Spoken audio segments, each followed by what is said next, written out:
desk रिपेयरिङहरु हुँदैछ दमादमै काम चल्दैछ भन्नु पर्यो डेस्क रिपेयरिङ हुँदैछ है यहाँनिर कलरिङ पनि हुँदैछ ग्रेसेल्सको ग्रे कलरको कलरिङ गर्दैछ यहाँ एकजनाले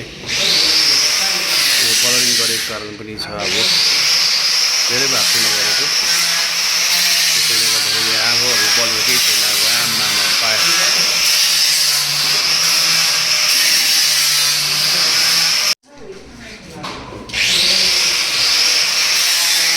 यहाँभित्रको एउटा नयाँ रुम बनिँदैछ अब हाम्रो है नयाँ डेस्कहरू छ नयाँ रुम बनिँदैछ ट्याङ्की बाहिर निस्किन्छ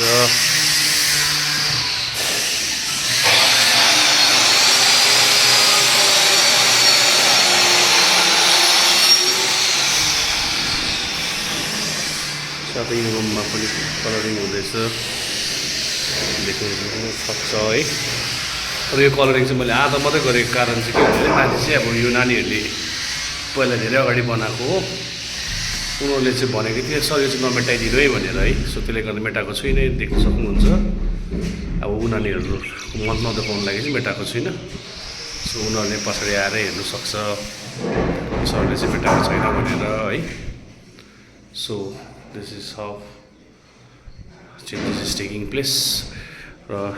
एक दिनमा त हुँदैन 2 दिन लाग्ने रहेछ सो काम फटाफट भइरहेको छ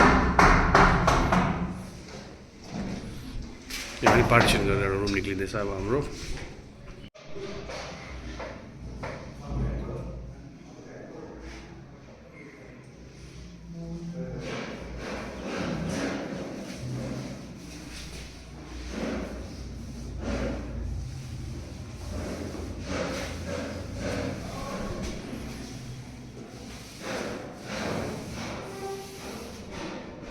गरेको कामै मोटामोटी रेडी भइसक्यो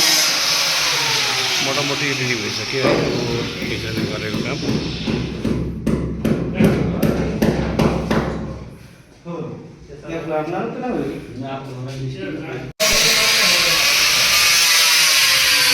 अब चाहिँ यो रेडी भयो है तपाईको बोल्दै फेरि क्लास चालु तर नानीहरूले जुन चाहिँ बनाउँदा चाहिँ एकदमै